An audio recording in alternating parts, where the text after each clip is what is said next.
that's actually a great segue to our next question. Something that's on all of our minds, and our thoughts and prayers are always with them, of course, in Western North Carolina and the impact of the state involvement. So what significant state resources allocated to Western North Carolina, and how does the General Assembly plan to create balanced investments that also address the needs of non-impact regions such as Chatham County as example? So what's going on with that? Well, I think right now there have been no decisions. Mm-hmm. I can tell you that. I mean, right now what we've done is we've passed two packages that equal about $2 billion that are sent out there to help. You're probably going to be looking at ultimately a price tag that's going to be in the tens of billions. No ifs, ands, buts about that. This will be the worst economic disaster that we've had in North Carolina. No ifs, ands, or buts. And so just as you said, we're going to have to balance both. One of the things we've got to figure out is we've got a revenue issue, and we've got to figure out how to address the revenue issue. And I think this is, it's kind of one of those decisions that nobody likes to talk about, nobody likes to get into, but the money's got to come from somewhere. So one, where's the money going to come from? Two, how much do you dip into your reserves? Three, how can we leverage our relationships with federal dollars? I mean, the good thing that we got out of with FEMA this time around is that we got a 90-10 split instead of the 70-30 split, and so, or 75-25, whichever it was, but that was a big deal. And so trying to get those type of opportunities, it's going to take a lot of public-private partnership, to rebuild some of those areas. I mean, because some of those areas in Western North Carolina have just been washed clean. Like, it's not something that you can fathom. It's one of those things where a lot of times when you have a disaster, homes might get washed away, or businesses, or, fill in the blank. But I mean, here, you've got areas that have just been completely wiped out, completely buried, completely done, and you're starting over from scratch. And so, trying to figure out what that looks like with some of the road systems. It's obviously some of those main highways need to be rebuilt just as they are, but what do we do with some of the secondary roads? Do we make better pathways? Do we spend a little bit of extra money to try to, make it just a little bit easier for people than it was? So all of that being said, there are definitely no decisions to be made. I would again emphasize that I really, really think this is one of those times where you've got to drop any partisan hats, and you've got to sit. I can say candidly, I've had discussions with folks in the Republican caucus who believe, as I believe, we need to have some type of bipartisan solution where we're kind of sitting down and just really looking at it, not just for this, but to look in the future. Mm-hmm. What are the things we can do well now? What are the things we've done well in the past? What are the things we could have improved on? What are the things we can do better going forward to be prepared for this? But be in an area where you're not thinking with a partisan hat. Sure. Because I think that, what concerns you sometimes with these issues is if it becomes political, then, you start telling people what they want to hear instead of what needs to happen. And that's what we don't want to see. And, some of this is going to be, we're going to have to talk to people about what needs to happen. Yeah, it's an incredibly difficult subject, and another incredibly difficult subject, unfortunately, we seem to be on a very serious discussion here, is the child care challenge that we're facing in Chatham County. Last year, our largest child care facility in the county closed down. There's been new operations opened up there. They're trying to get things going, but it seems to be a challenge nationally. But here in Chatham County, we just want to kind of know more about maybe some actions on the public side at the state level, as we've seen companies like Toyota who've introduced in-house child care models. That's not obviously going to be for everyone, but there are other models like TriShare that are a possibility, maybe worth giving a shot. So just want to see what the planning or ideas were at the state level for child care needs. Well, I think one of the things you saw, for instance, this year, the governor was really pushing for us to address the child care cliff. The cliff, for those who haven't kept up with it, because of COVID, we had a huge investment by the feds to give us money to help with the child care issue. And, it just like with any kind of emergency assistance, that was going to end one day. We didn't come to a budget adjustment this year, so that was part of our problem. We put a Band-Aid on it. We put 60 million out there, but you needed 300 million. And again, this is going to be, I think this is just like the education argument. There's two theories of government that I think you're seeing competing right now. There's the theory of self-help. There's a theory of government help. And I think that, in my mind, I don't see how we address this on the self-help side. And so what I mean is this. The self-help side says, well, let companies figure it out.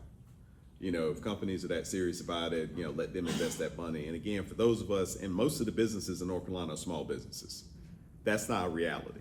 I remember during COVID, my newest law partner had her first child. And she brought him to work.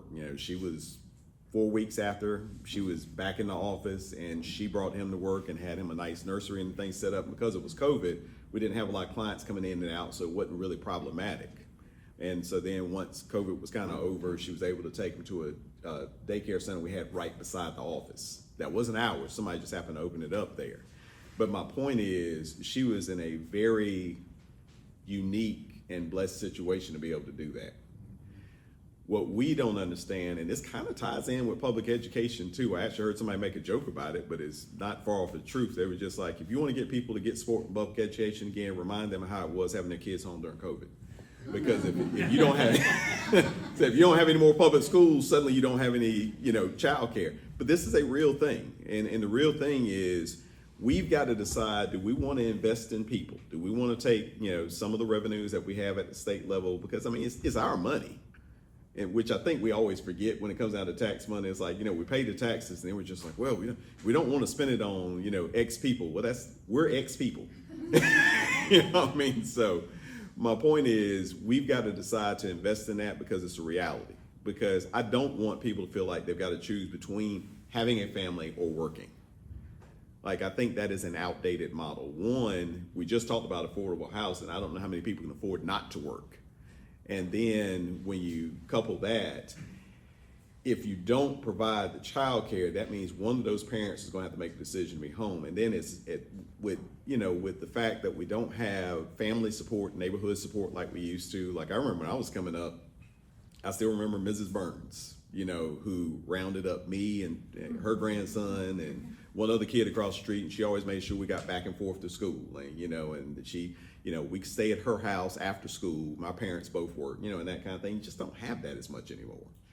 And so with that being said, how do you address it? I believe that is a good use of funds, because I think that especially the generation that's working, that's coming up behind my generation, the one thing they've recognized, which I think is a good thing, my generation was all about make as much money as you can, work as hard as you can, and all of us be Gordon Gekko. And you can tell me how old you are if you know who Gordon Gekko is. So. But it was, and all of us kind of accepted, we might end up in the third or fourth marriage, but we've made a lot of money, and kids gonna be happy, So, but I think people that are behind us have kind of said, I don't know that this money is really worth it if I don't have friends or family to enjoy it. Mm-hmm. And if that's their belief, I'd like to support that belief. I'd like to say, hey, well then help us invest in the things that will help you have a better work-life balance. And one of those things would be, and a lot of companies that can't afford it do it, is helping to provide childcare. The other thing that you do when you help provide childcare is you start those children in a stable environment that carries on to when they go to school. And that's going to help make them better community members. Because ultimately, whether we like it or not, if you're lucky enough to get older, those kids at some point are going to be taking care of you. I want them socialized. I want them happy. I want them to see other people and say, this is a great thing that I get to be around all these people. I don't want them looking and saying, oh, you want me to take care of that old man? No. So, but those are the kind of things. So I think it is an investment, just like public education, that pays off. Because ultimately, people are going to keep having children. People are going to keep having families. How do we make those decisions that they make more productive for the society as a whole? So we should invest. I love that you touched on the work-life balance aspect, because that's one thing that we tell our members all the time. But what we say instead is a work-life harmony, because one time it's going to be up here for work, and one time it's going to be down here for work, and it's never going to completely balance. But if you have that work-life harmony, you can learn how to bridge those two things together. Yes. So that is a great segue again to our next question, because you touched on this a little bit throughout your presentation today, but talking about preparing for growth in our more skilled trades and advanced manufacturing. As Chatham continues to attract new advanced manufacturing businesses, what role can the state play in expanding the vocational training and apprenticeships, I can't say that word, to ensure a pipeline of skilled workers for these industries? And how can local businesses also contribute to that success? Well, I think local businesses, I would touch on that first, contribute by telling us what it is that you need.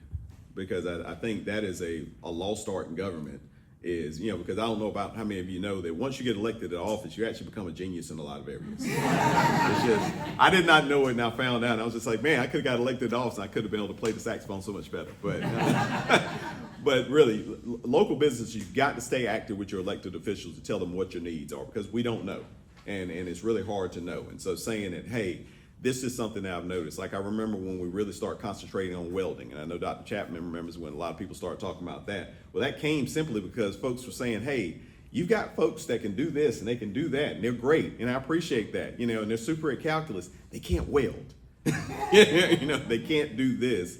We need more training in that. Then you go to the educators and say, what do you need in place so that we can teach people to do these things? And so really it's about communication. And I think that if we are able to do that, then you make smart investments, because I think one of the worst things that you can do is just throw money at problems.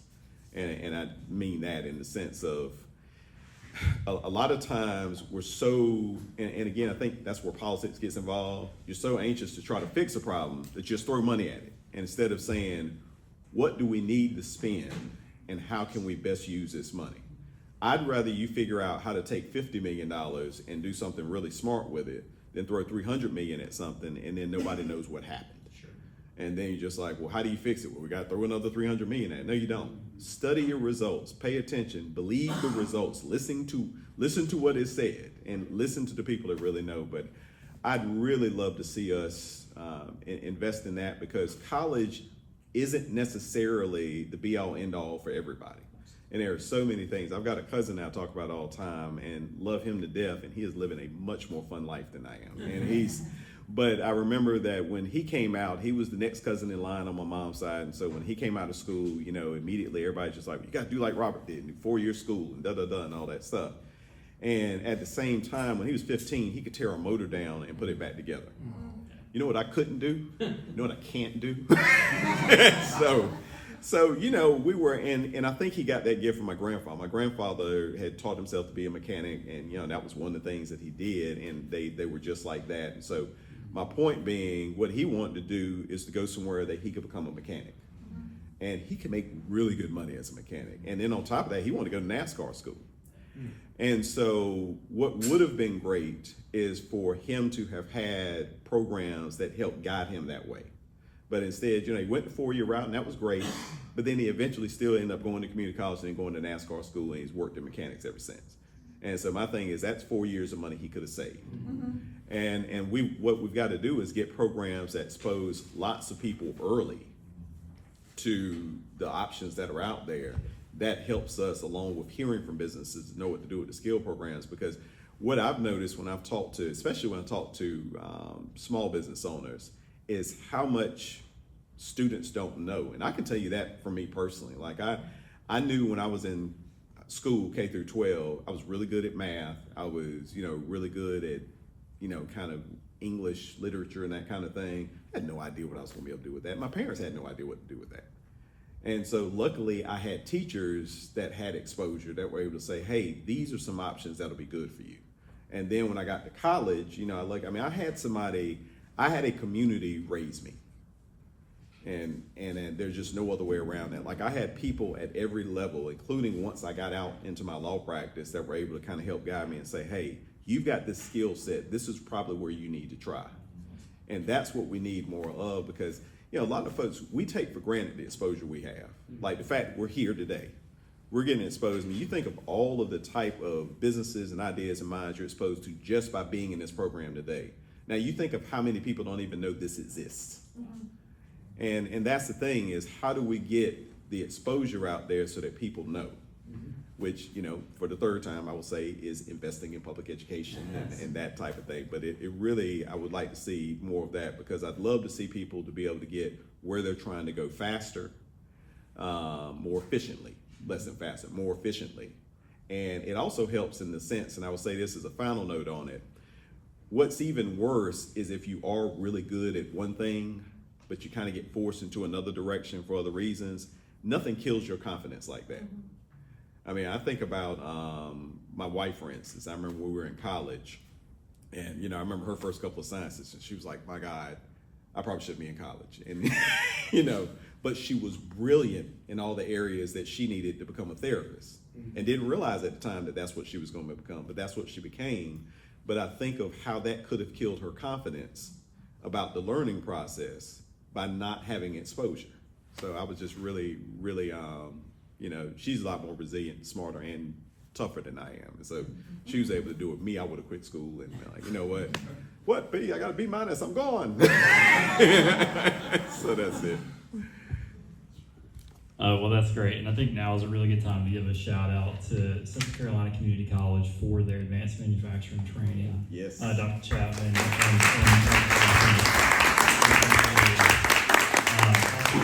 NC State existing or industry expansion solutions program. Sorry, it's like the acronyms just going. Anna Mangum is here from NC State, and if you're in an industry that involves advanced manufacturing and need any kind of consultation or training, it's the gold standard for the university level. So really fortunate in this area to have access to such amazing, continuing education and skilled trades education as well.